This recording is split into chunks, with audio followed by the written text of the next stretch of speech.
I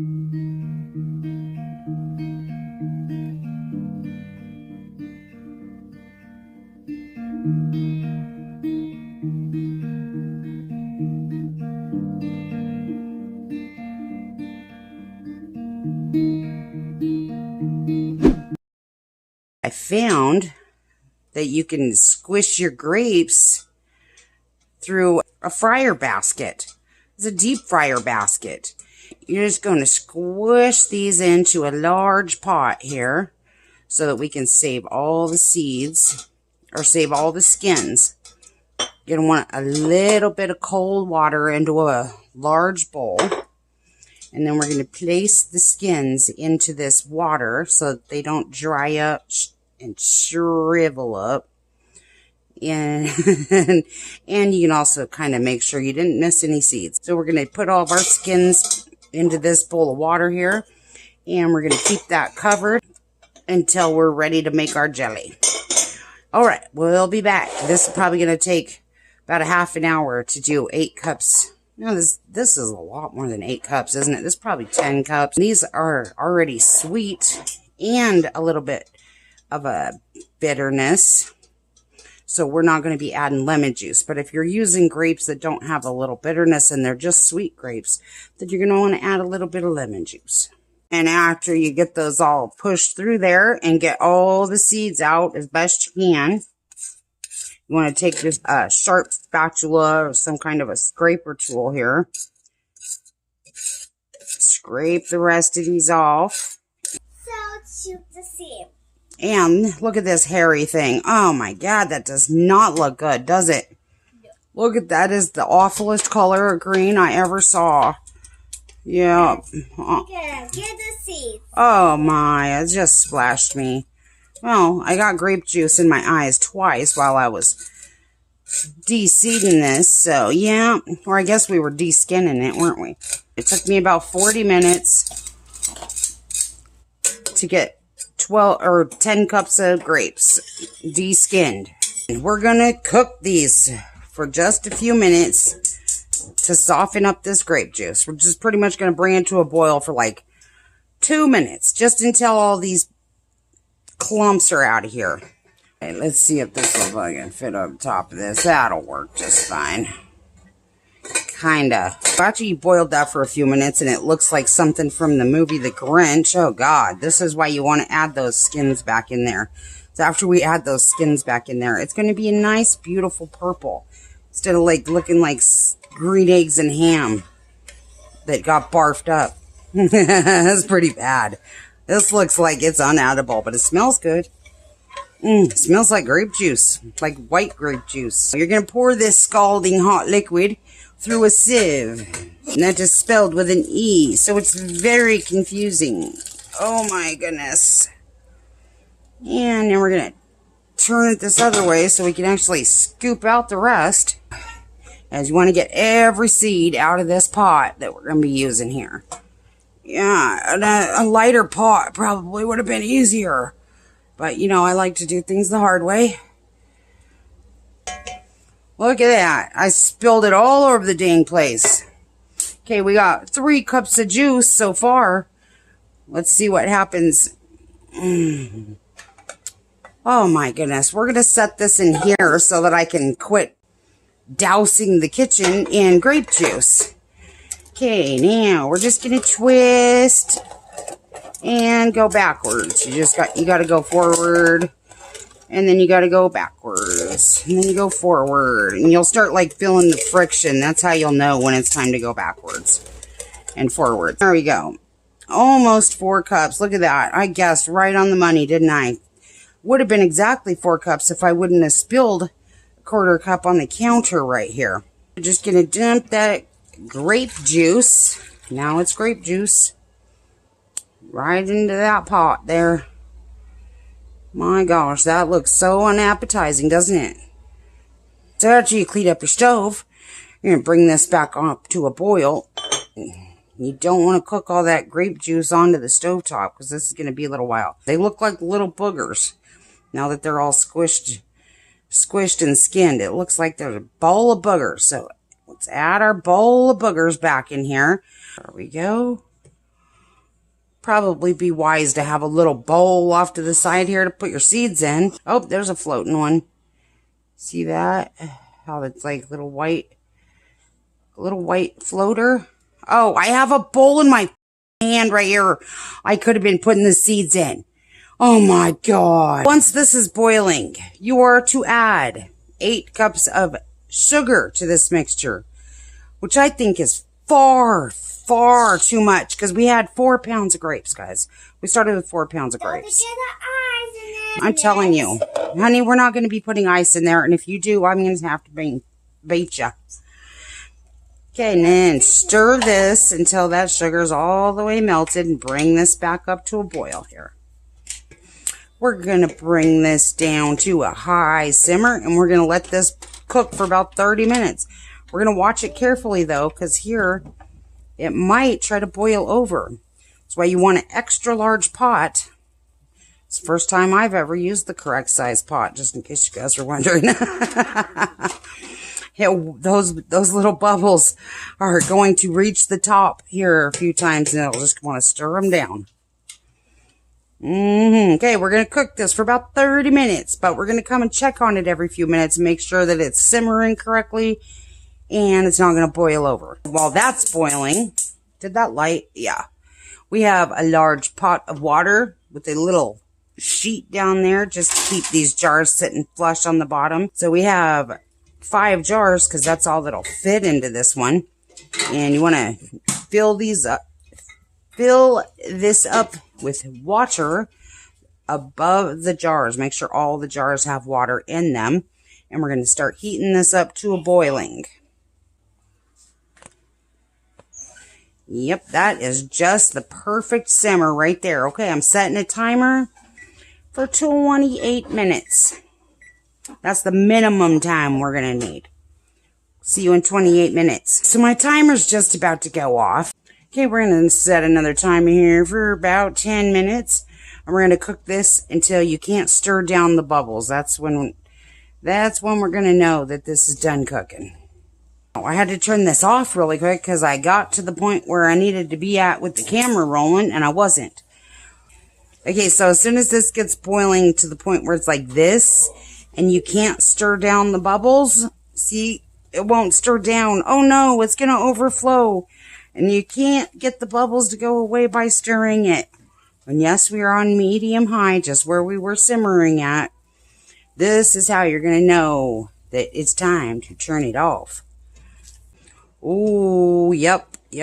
That's up there. Yep, that's up there. Okay, turning it off before it goes over the pan.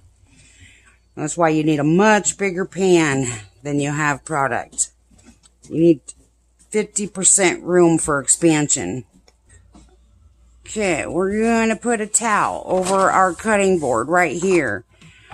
We managed to get a grape skin in the water over here, but, oh, I had that backwards. I might be able to catch it with the jar on my way up here. If not, I really don't care. But empty that jar of water back into the pot because we want to keep this water boiling.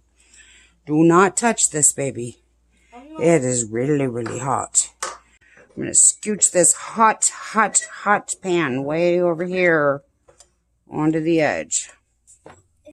Just like this, so I can slide it over. Do not move, girls. Alright. And we're supposed to be filling these up to 1/4 of an inch. Yeah, I should have used bigger jars. I didn't think that was going to make this much jam. That is a lot of jam. Well, we had to get it in the pan and I put some ice in it, so that's why it cooled down. Nope, you got to wait all the way until tomorrow. Okay? Yep. We have one spot over here that's for messes. Okay, then you stick this in there and you debubble it, which is scraping around the edges. And there's a damn seed. Oh, that's real easy to get them out once they're in the jar. Look at that. Really easy. This is a way better time to pull your seeds out than trying to pull them out while it's boiling, because they all float once you get them into the jar. I'm going to carefully set this pot back up on the stove because we're going to have to be doing 2 loads here. Just set that right over there. Oh, then you get a clean rag or a paper towel, but I like to use a rag because then it doesn't leave residue or little peel balls or anything behind. Carefully wipe the outside rim and the top of the rim. I'll get some lids. Oh no, those are supposed to be clean lids. Brand new clean lids. I have to go get another lid. Can you grab me a lid out of the drawer, sweetie? A big one of the big ones, if there's a big one in there. Oh, I accidentally had 6. Look at how perfect that is. Would it stop boiling with water? That is for the jelly. I like to get them on there all really nice, just until they start twisting like that. Then just give it one more tiny twist. Just super soft. 2 fingers is what you're supposed to use here. So you're not actually tightening it. These little jar grippers here. And put these into a water bath for 10 minutes. But we're going to do we're in Idaho. We're at almost 4,000 feet elevation. So we're going to do 15 minutes. You're supposed to add 1 minute for every 1,000 feet above sea level. So I would be adding 4 minutes to my boiling time. So we will see you guys in 15 minutes. Oh, damn, that grape skin's going to have to stay in there. Bring this up to a boil before you start your timer. All the way up to a high boil before you start your timer. As soon as that timer goes off, we're just going to turn this down to a low because we're going to do another batch here. Be very careful not to tilt your jars when you pick them up. They got all that water on top. You just want to leave that water on top. Make sure you don't drip boiling water on your granddaughter over here. Yep. Oh, there's one. Oh, there you go. Oh, there's one. That made 10 cups. Oh my gosh, it made the exact same amount of grapes that we started with, guys. We started with 10 cups of grapes, and we made 10 cups of jam. Isn't that amazing? We did not waste anything. Yep. We waited overnight for these to chill out. If you pick it up the next morning and you churn it, and you'll see, oh, it's a little bit too loose. I didn't do it long enough. That's not true. That isn't true at all. I'll show you. So this morning, when I woke up, I took one of these jelly jars here and I placed it in the refrigerator where it's going to be stored after you open it anyways. And you see, now it's like jelly compared to this one here that is much more like syrup, which would also be delicious. And most of our jelly is going to be used for syrup because we don't like store-bought yucky syrup. Okay, so you're going to take your lids off. Make sure everything's good and sealed because, you know, none of these rings are necessary. You don't want to leave them on anyway because if you leave these on, it could make you think that it's sealed properly and it's not. So you're going to take your rings off. Put those aside for next time. And this one that's cold here, we're going to open this up. And the girls are going to have some pancakes. Good job. Look at the perfect consistency here after you refrigerate it. Of course you can taste it. Do you want to taste it before you put it on your pancakes, or do you want to taste it on your pancakes? Taste it off of our pancakes. This one's for Grandma to taste. Oh my gosh. Oh my gosh, it's so good. Can I try? It is so, so good. I'm glad I didn't Can I put the try? lemon in there. Can I try? Yep, this is your fork. Mmm. What you think? Yummy. Okay, look, give me your fork.